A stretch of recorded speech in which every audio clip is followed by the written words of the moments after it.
Hello and welcome to the April monthly webinar provided to you by Perry Johnson Laboratory Accreditation, PJLA. My name is Michael Kramer. I'm the Calibration and Inspection Program Manager at PJLA, and I will be presenting this month's webinar, which you can see are on sections 4.1 Impartiality and the requirements associated with section 4.2 confidentiality.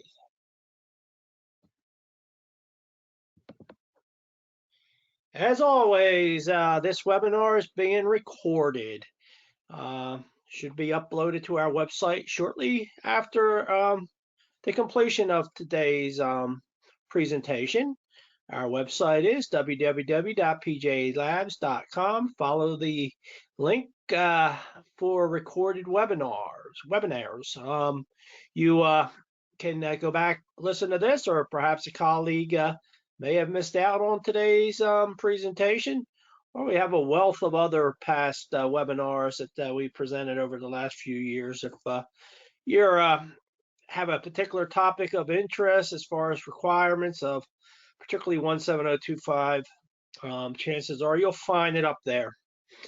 Duration of this webinar should be no longer than an hour. I don't anticipate this going that long. As always, if you have any questions, you can type them into a box which should be provided for you on your screen. Please keep the questions pertaining to today's topic. At the conclusion of today's presentation, I will be able to go back and I will try to answer as many questions as I can.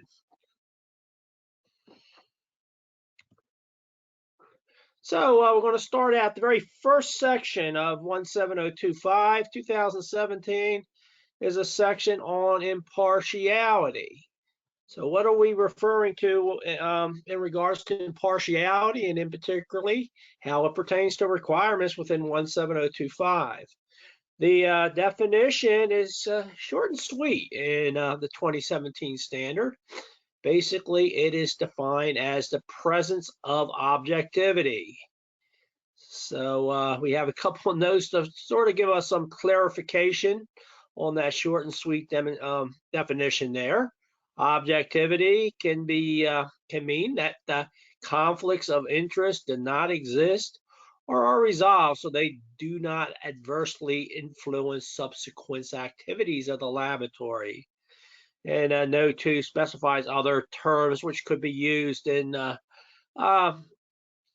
replacement of impartiality, freedom from conflicts of interest, freedom from biases, lack of prejudice, neutrality, fairness, open-mindedness, even-handedness, detachment, balance, or all other terms that sort of centers around this area we're going to be looking at today. Oops, sorry, going the wrong way there. So in earlier versions of 17025, and in particularly the 2005 edition, impartiality is only mentioned in notes, and as it pertains to conflict of interest, which is only mentioned once. However, in the 2017 standard, there's a new section, 4.1, dealing solely with impartiality. And you'll see it also makes its appearance a couple other times throughout the standard. So it's really highly magnified in the 2017 standard as opposed to the previous versions. Therefore, now it is more important for laboratories to show how they have handled the issue about impartiality. I did come across another definition of impartiality from Wikipedia, which I kind of liked myself. I think it sort of hits the nail on the head. And Wikipedia defines impartiality as a principle of justice, holding that decisions should be based on objective criteria rather than on the basis of bias, prejudice, or preferring the benefits to one person over another for improper reasons. All right, so the very first clause in the standard, as far as the requirements are concerned, Section 4.1, right off the bat, the very first area is impartiality. The very first clause, 4.1.1, laboratories shall be taken impartially and structured and managed so as to safeguard impartiality. Therefore, now more importance for laboratories to show how they handle the issue of impartiality. The laboratory shall be responsible for impartiality of its laboratory activities. And this concept of impartiality and laboratory activities extend beyond the testing or calibration activity. It also incorporates activities such as internal auditing, procurement, or maintenance. Those things that are also related to laboratory activities, however, just not directly related to the actual calibration, testing, or sampling that's going on there. So going back to this requirement, shall be structured and managed so as to safeguard impartiality. So what are we sort of referring to there? Laboratories operations should not be influenced by other areas of the organizations that may have a different agenda, which may risk the integrity of the results produced by the laboratories. There should be a clear separation of responsibilities of laboratories personnel from those of the personnel employed in the other functions. This should be established by organizational identification and the reporting methods of the laboratory operations within the parent organizations. The personnel involved in laboratory activities should not engage in other activities that may conflict with their independence of judgments and integrity in relations to their laboratory duties.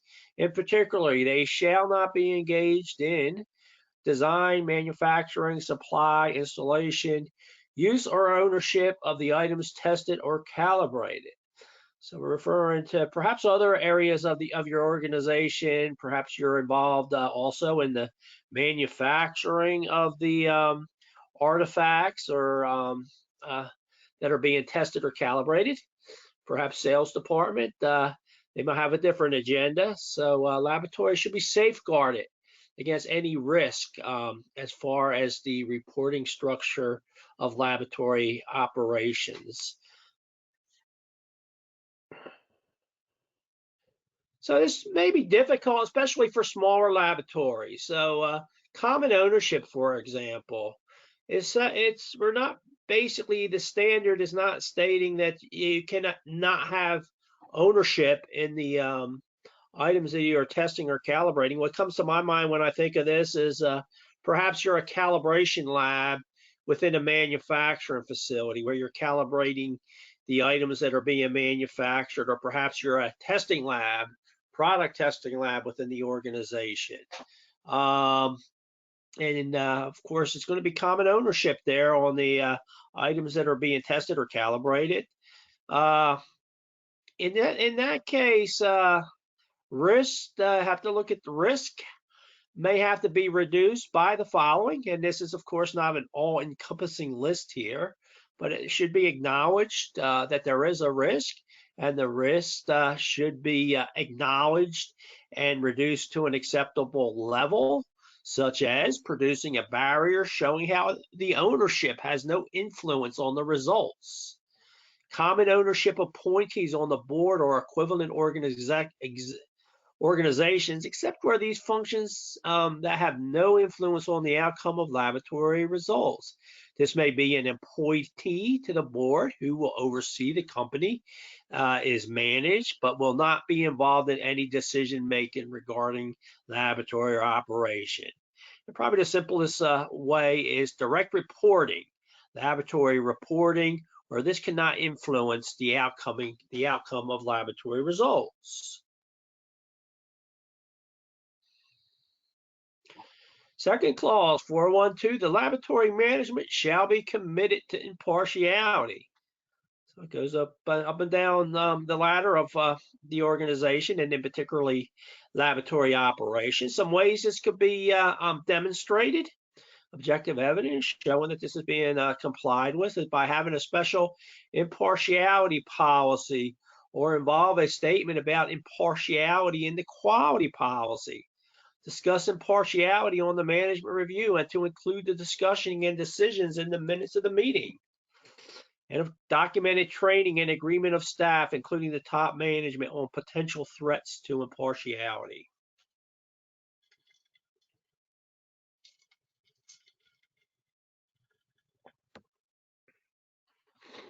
The laboratory shall be responsible for the impartiality of laboratory activities and shall not allow commercial, financial, or other pressures to compromise impartiality. Again, it puts the responsibility on the laboratory, and there should be safeguards in place. So safeguards may include such things as prohibitions, restrictions, disclosures, policies, procedures, practices, standards, rules, institutional arrangements, and environmental conditions. They're all safeguards that can be adjusted or tailored toward any impartiality issues that may arise. Okay, we see risk comes up here the very first time in the standard 414. So as you know, 8.5 is a section on risk. It actually makes an appearance here, and the standard has that word shall in it right here, and this is taken right out of the standard. So a shall, as defined in the standard, is a requirement. The laboratory shall identify risk to its impartiality on an ongoing basis. This shall include those risks that arise from its activities or from its relationship, from the relationships of its personnel. However, such relationships do not necessarily present a laboratory with a risk to impartiality. So when we think about this whole section, most of the time I find organizations are just correlating this to their customers, any sort of risk to impartiality between the testing or calibration organization and the customers they're providing their services for. But these are not just those, and there's this note also comes out directly out of the standard. These types of relationships can be based on such things as ownership, governance, management, relationships between personnel, shared resources, finances, contracts, marketing, including branding, and payment of a sales commission or other inducements for the referral of new customers.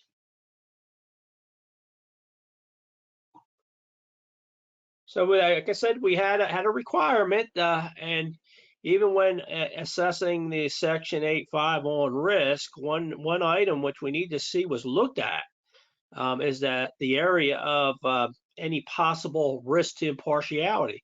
There may not be any. Maybe a small organization, not a whole lot of things are changing. However, you need to show that this is taking place.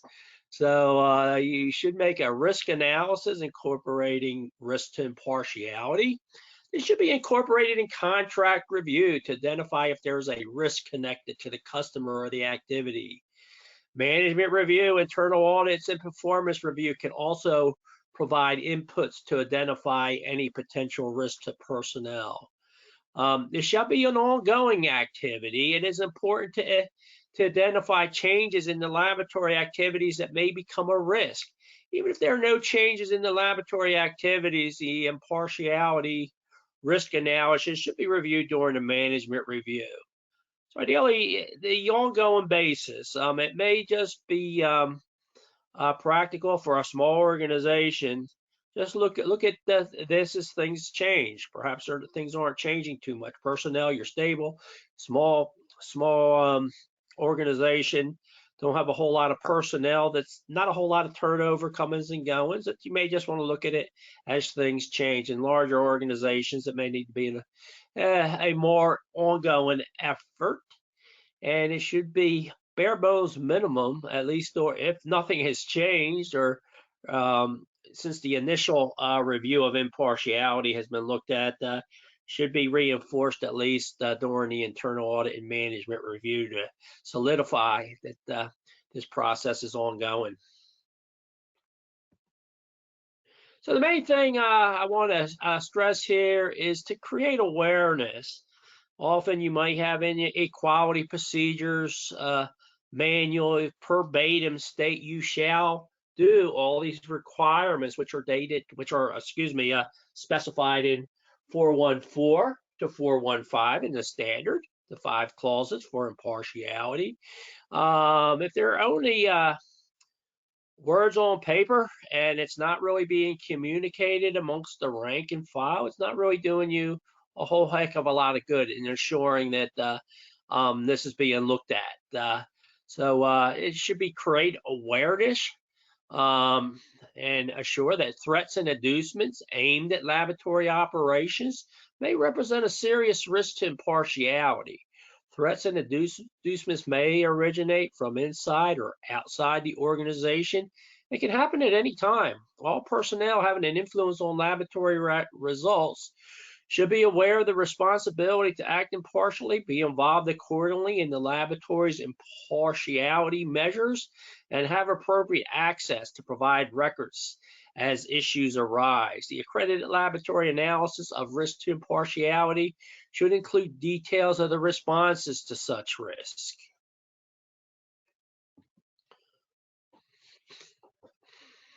Okay, clause 415, very last clause under section 4.1.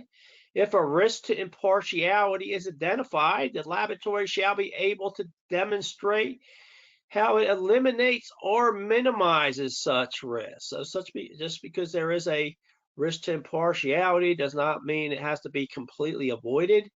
It can be if it's able to be eliminated, or it could be minimized, perhaps. May have heard the term mitigated risk. Can eliminate or reduce to an acceptable level. For example, if a risk is identified, the laboratory should be able to show how it has handled the issue of impartiality. So these activities should be recorded. In other words, make a record, show that it's being done. Examples may include change the personnel if the initial personnel are compromised, letting other parts of the laboratory perform the test if the initial part is compromised, and employment contract updates. Other examples, quarantine time. For example, these are just examples. If in the instance that perhaps a staff member has received additional payment for the recruitment of a new client, and they are not permitted to be involved in the testing or calibration within 1 year of this additional payment for this client. So again, I recommend that you create records that this is being done. It could be as simple as when issues arise, new customers perhaps come on board, simply just ask yourself the question. Simple yes, no here. Does the risk to impartiality exist? If no, that's the end of it. It's been reviewed, showing it's been looked at, and no risk has been identified. If yes, can it be lowered to an acceptable level? These are yes or no. No, if it cannot be lowered to an acceptable level, then the risk will need to be avoided, or yes, then provide the details on how the risk was mitigated. Again, 8.5, additional requirements specific to risk. 8.5 is actions to address risk and opportunities. As I mentioned, 4.1 is a section on impartiality. We also see that it makes its appearance in personnel. Under 6.2.1, all personnel of the laboratory, either internal or external, that could influence the laboratory activity shall act impartially, be competent, and work in accordance with the laboratory management system. So, of course, these are the folks that are actually doing the calibration and testing. But it's all personnel. One thing I like to mention here is the internal auditor. The 2017 standard under personnel refers to all laboratory personnel. So the old requirement that the internal auditor had to be independent of the activity being audited that was specific in that section. It's no longer there, but it is captured. It's captured right here under all laboratory personnel that could influence the laboratory activity. So ideally, yes, you do not want to have the internal auditor auditing their own work.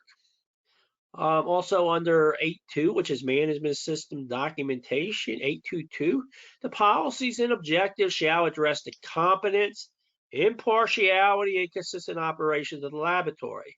So perhaps you still have a quality policy statement in place that tailored after the 2005 requirements. We may want to assure just to solidify compliance of this section that you include the impartiality of your organization in that statement. Could be included in other places. That's just a suggestion. All right, so that concludes section 4.1. We're going to move on to section 4.2, which is confidentiality. Can be defined as the thought of a state of keeping or being kept secret or private, confidential information.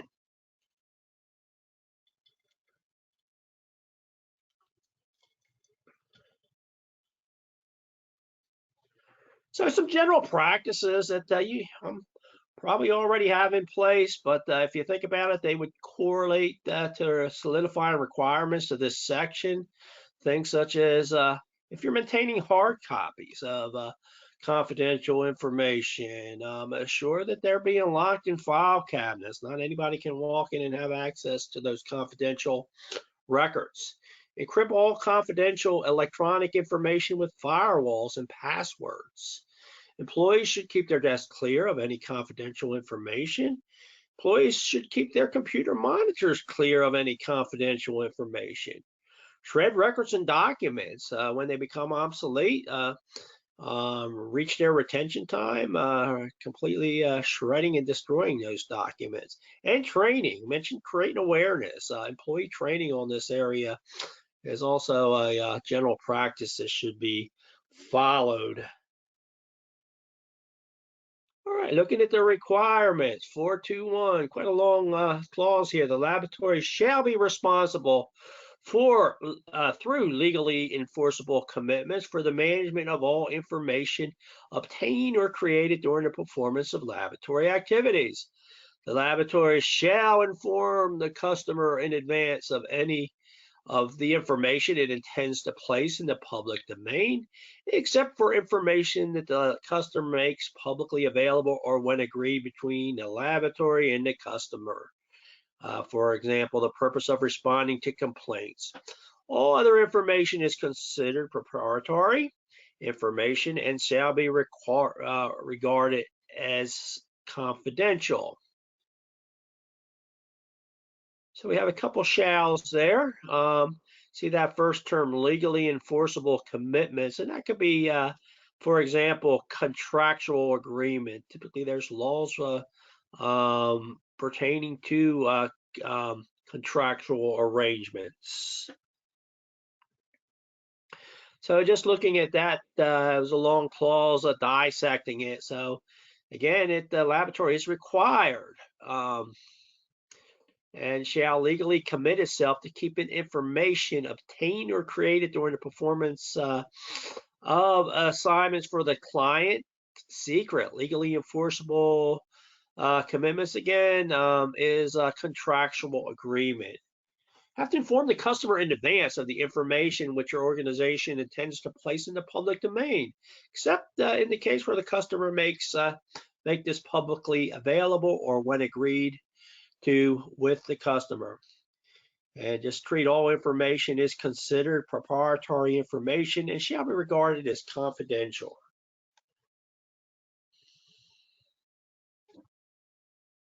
Okay, 4.2.2, when the laboratory is required by law or authorized by contractual arrangements to release confidential information, the customer or individual concerned shall, unless prohibited by law, be notified of the information provided. So in other words, you're going to release your information to a third party.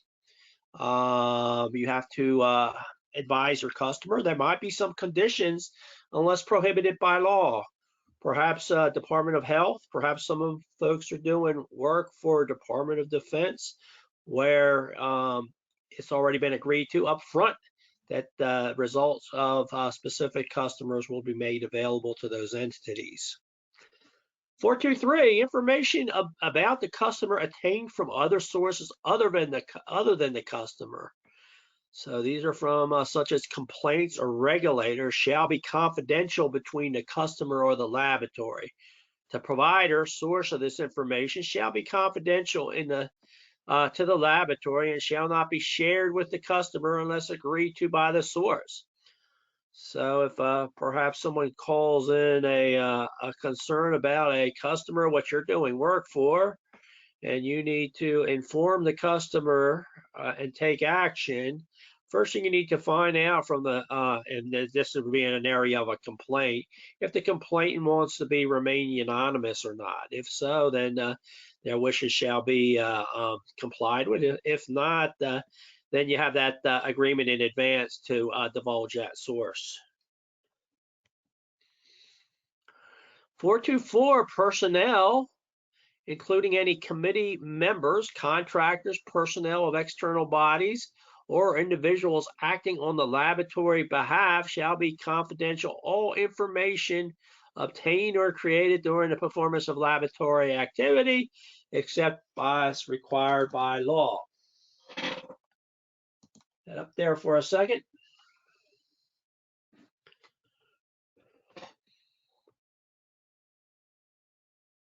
So all personnel, ideally awareness. So perhaps a non-disclosure agreement or some type of employee contract can solidify that. External bodies, if you're doing any subcontracting, for example, that's what that's referring to. All righty, so this concludes the formal presentation part of today's webinar. Bear with me, and like I said, if you had the opportunity to ask questions,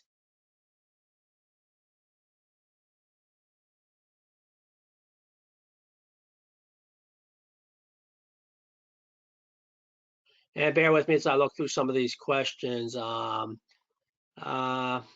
a couple here.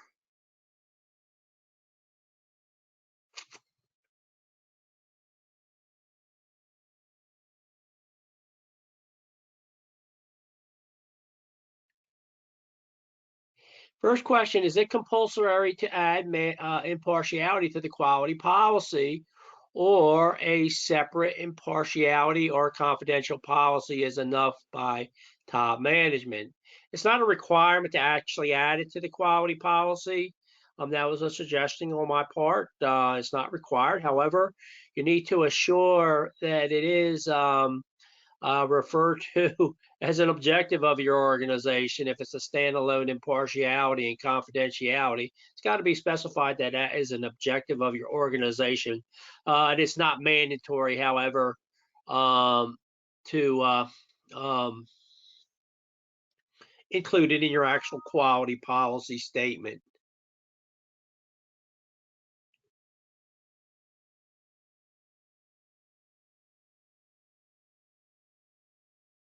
Any specific format or a record sheet to implement these impartiality, confidentiality? There is no specific requirement. Ideally, you want it to make it work for your organization. Don't make it any harder than it needs to be. You need to show that it's being done. During the course of this presentation, I gave a very simple way to record this, a couple questions to ask.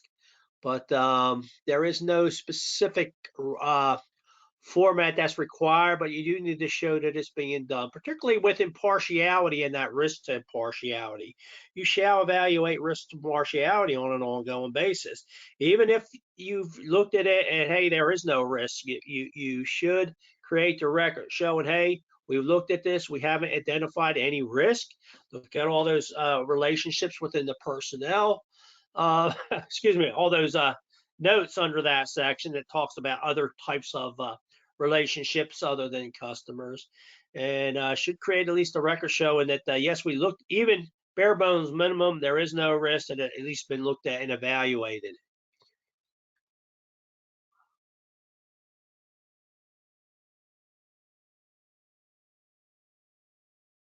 What do you suggest is a good way to demonstrate impartiality during an audit? Basically, the best way to demonstrate this is whoever's doing an internal audit. And if you're doing it internally, of course, you just want to assure that the internal auditor does not audit their own work. So ideally you would have more than one internal auditor, even if you have a quality manager who is overseeing things like document control, records control. They want to have somebody else look at those sections.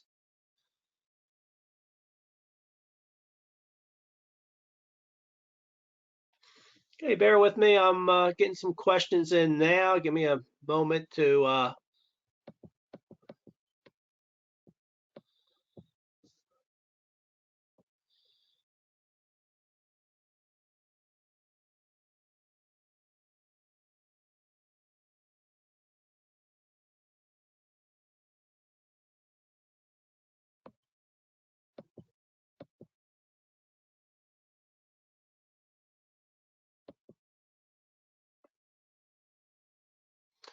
as a small company, I, as the sole calibration tech, and I'm reading these as these are typed in, and because of my experience in gauge design, am asked to help provide advice on gauge design. Is this okay per the standard? Yes, I don't see how it would not be, just as long as you don't correlate this to the impartiality associated with the calibration results for these devices. Somehow a barrier has to be put in place as far as any sort of impartiality issue that may rear its ugly heads because of your function in this other providing this other service to your customers.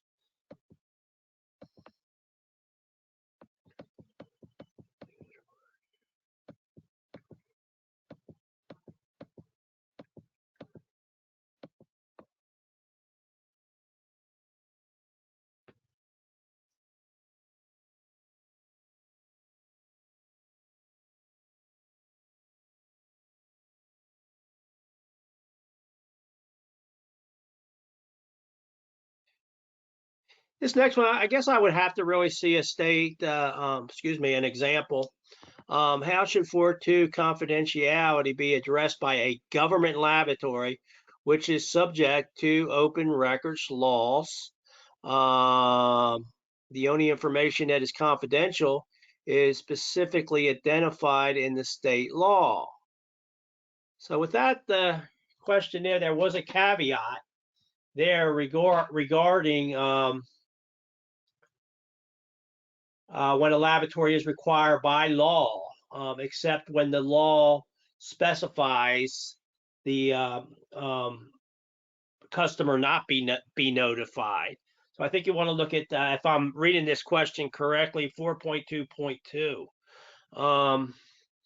I also worked for a state lab. We were also accredited, and it was Freedom of Information Act. That was a law that provided organizations freedom to come in and look at our files. That it was law, and it was out there, and they were allowed to come in and look at inspection results that we were performing for specific customers, and that was within the state law. So I would say that would take precedence over anything if it is subjected to such a law. What are the common NCs? I'm just speaking for myself, and I am just speaking for myself. I would say that 414, as an assessor, I'm looking for a record showing that you've, on your risk assessment on 8.5, one thing I need to see, because there is a shall there, is that a risk to impartiality has taken place. So assure that you're creating a record, even if there is no risk. Show that it's been looked at. And again, I'm speaking for myself. Your question is, what are the common nonconformances?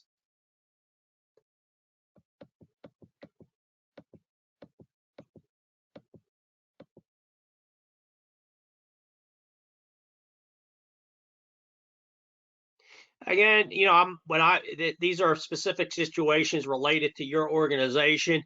Good afternoon. If the personnel working in the laboratory receives a base salary plus commission for service and perform, how can I evidence that impartiality in their activities? And I can tell you as an assessor, if we're looking at the standards, and I can tell you, I also am a program manager for inspection. It's a 17020, which actually looks at this, which I think is a good thing. At 17025, I'm not going to ask how your folks are being paid. That's not there. It's up for you to look, and I would think yourself as a company owner that you would want, of course, to present quality over quantity. That's the way I would like to put it. That if that's an issue, you really need to take a look at it yourself and determine, hey, is this going to affect the quality that this employee is doing work quickly rather than taking the time and doing it properly. So I think that would be something that you would need to look at individually, how your folks are, because I'm not going to look at that as an assessor. You can look at the standards. You need to look at the risk to impartiality. If you think that might be one, that's something that you need to look at. And if you think it's an unacceptable level, then you need to do something about it.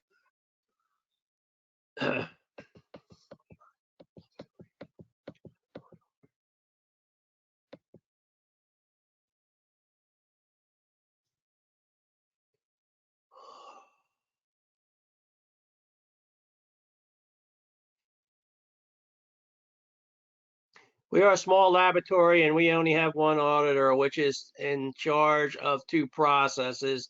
How can we demonstrate impartiality when he audits his process? That's kind of hard. It's going to be difficult to demonstrate that. I would, perhaps try to include somebody else, or perhaps employ once in a while, have a third-party auditor come in. You can have folks that would come in and do your internal audit for you. That is one way. That was your question, but I would think perhaps try to get somebody else involved in it. Have somebody else versed in other areas of the requirements of 17025, where they can also partake in the internal audit.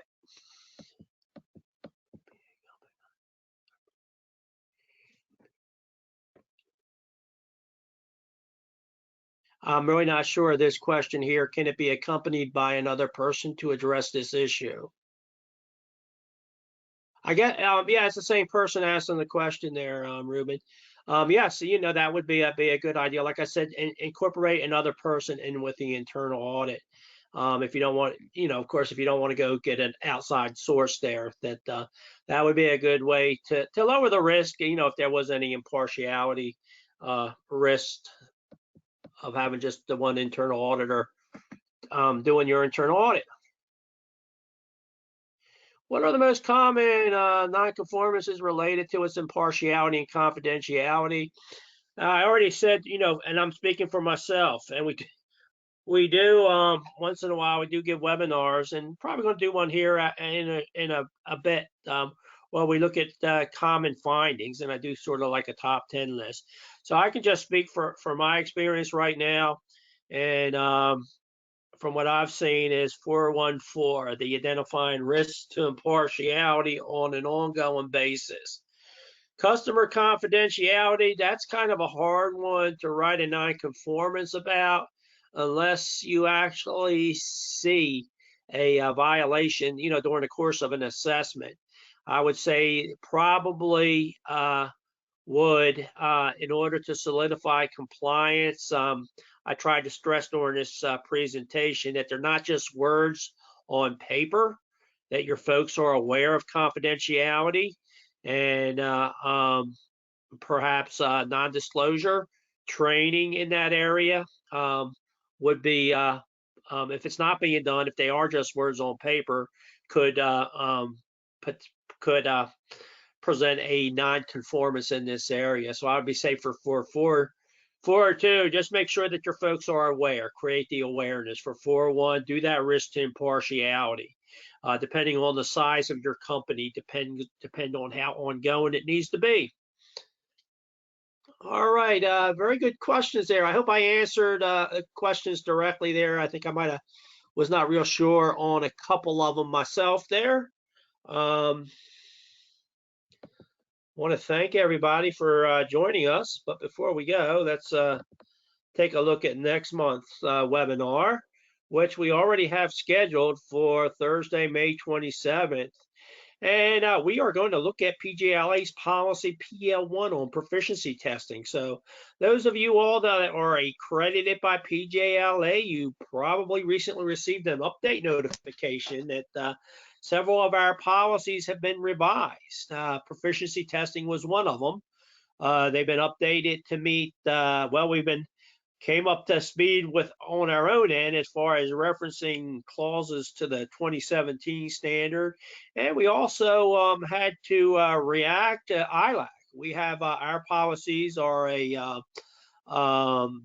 strongly based on ILAC's P documents, which of course PJLA is a MRA signatory of. So we're going to look at PL1 proficiency testing. All you folks that are involved in testing and calibration, you are required to do proficiency testing, and we're going to dissect PL1 next month, May 27th. So until then, again, thank you for logging in, joining us, and look forward to seeing everyone in May.